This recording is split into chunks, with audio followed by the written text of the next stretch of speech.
Delivering difficult news to a veteran is never easy, especially in matters of life and death. Many providers may not have been taught how to handle these delicate conversations. This training demonstrates how to deliver difficult information accurately with compassion. We recommend using an approach that follows the acronym SPIKES, which stands for Setting, Perception, Invitation, Knowledge, Empathy, and Strategy. Research has shown that providers feel more confident and patients feel more supported when using the SPIKES approach. In this program, you will watch a physician use the SPIKES protocol with a veteran nearing the end of her life. After watching this video, you should be able to describe the SPIKES protocol and to apply it to your practice. Make sure you also view our other video that applies SPIKES to delivering the diagnosis of Alzheimer's disease. By using SPIKES, we can communicate better and provide compassionate care to veterans.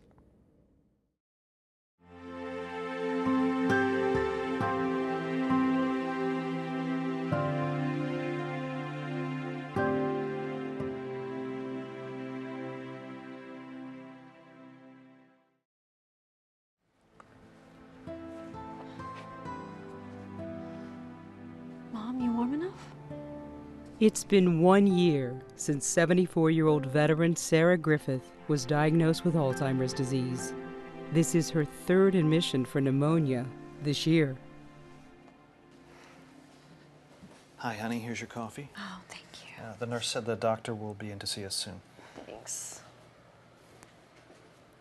The geriatrician, Dr. Maria Sanchez, has cared for Miss Griffith once before. Based on her current condition, Dr. Sanchez believes an end-of-life discussion is necessary with her family. Knowing this might be a difficult discussion, Dr. Sanchez prepares for the meeting by reviewing the SPIKES protocol. First, she takes care of the setting by securing a private meeting room that's comfortable with enough seating to accommodate the family and includes a tissue box. Setting also includes a thorough review of the veteran's medical records. To be totally attentive to the veteran's family, Dr. Sanchez gave her pager to a colleague and turned off her cell phone so she will not be disturbed during this important talk.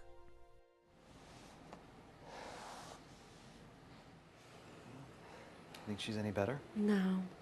Yeah, they just took her food tray. She didn't seem much interested at all. Nothing, huh? No. You think her feet are warm enough?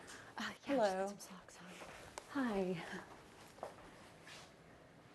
Hi, I'm Dr. Maria Sanchez. I'm Catherine, her daughter. This is my husband, Pete. Nice to see you again. I remember meeting you all when I cared for your mother during her last admission. Yeah, I remember meeting you. Well, my mom's having trouble breathing again. And she's not really talking or eating much. Yes, that's right. I've been reviewing your mother's medical record. Why don't we meet in the family meeting room and we can talk about her care? Sure. Mom, I'll be right back. Great. We'll just head down the hall.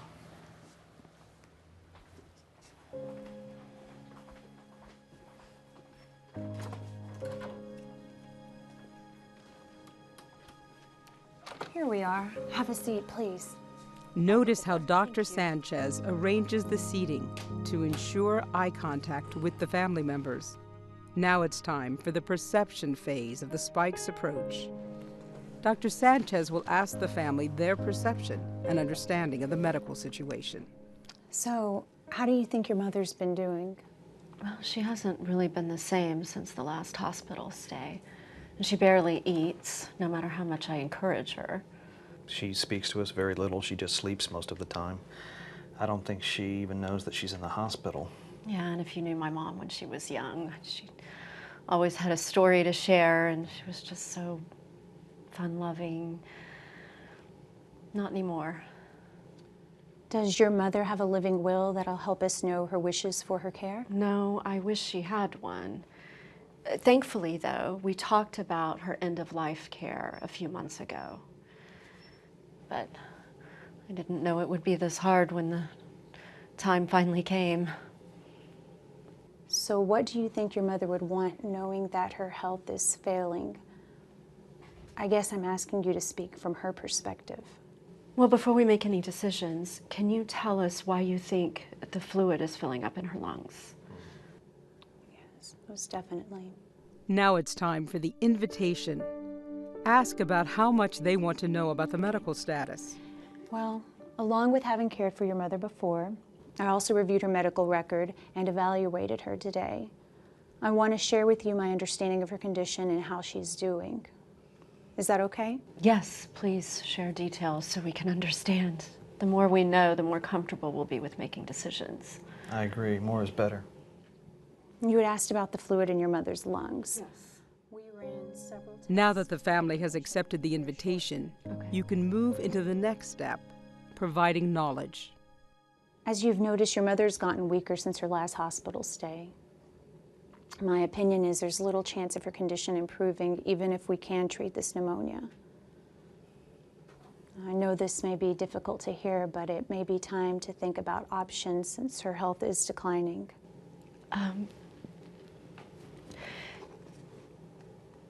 You think she's dying? I'm sorry to say, but yes.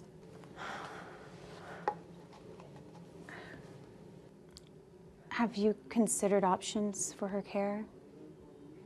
For example, we could continue treatment, yet we would need to talk about the possibility of do not resuscitate or intubate status, or the possibility of your mother entering into hospice care. Really? Hospice? But isn't that like giving up on her? I know I just gave you a lot to think about. Hospice is just one of the options. Hospice is really about providing your mother comfort at the end of her life. The hospice team could work with your mother, you, your family. They could also help manage your mother's physical needs, keep her comfortable, and provide her with spiritual support. The care can be at home or elsewhere. Depending on how much knowledge is needed, move into the empathy stage in helping the family come to terms with the dying phase of their loved one. Like I said, I'm asking you to make some difficult decisions that require you to think from your mother's viewpoint. Would she prefer intensive treatments in the hospital? Are there some treatments she may want but not others? Would she prefer only comfort care such as hospice? I knew this day would come. She's really dying. So what do we do? Maybe you would like to talk with your family first and think through what we discussed? It's been rough losing my mother with the Alzheimer's, but to think of not having my mom at all.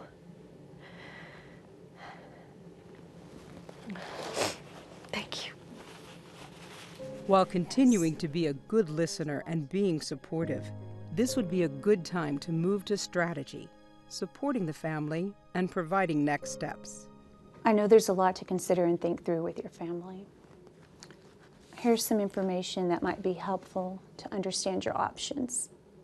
I've included my office and nursing unit numbers.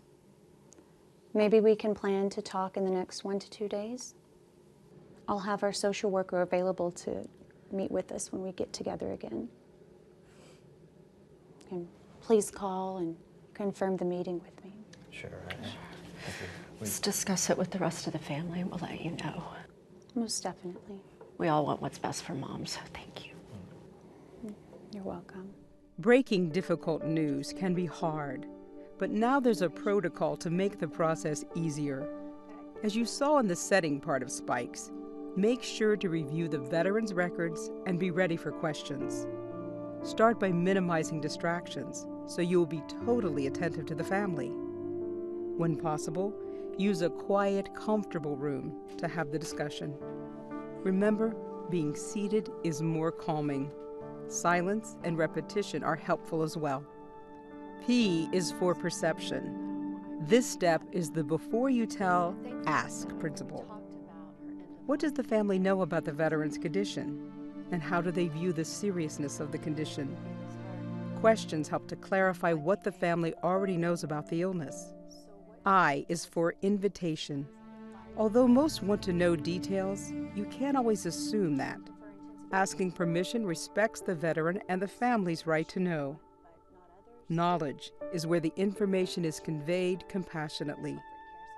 Before you break difficult news, give a warning like, "I'm sorry to have to tell you," or, "Unfortunately."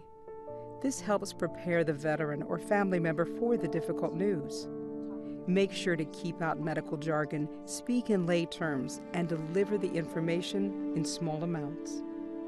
Then, follow knowledge with empathy. Sharing the emotional side is probably the most difficult. Share facts with understanding and compassion. Then, follow up with strategy, establishing a plan for the next steps. Help the family or veteran understand the situation and come to terms with the news. Allow time for questions and make sure they know the next steps. Indicate how the family can reach you.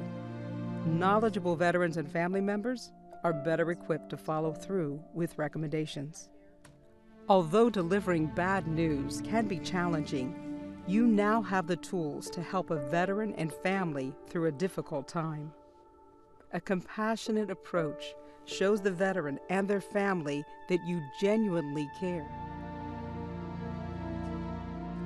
Also, please watch the other video on how to deliver a diagnosis of Alzheimer's disease using the SPIKES process.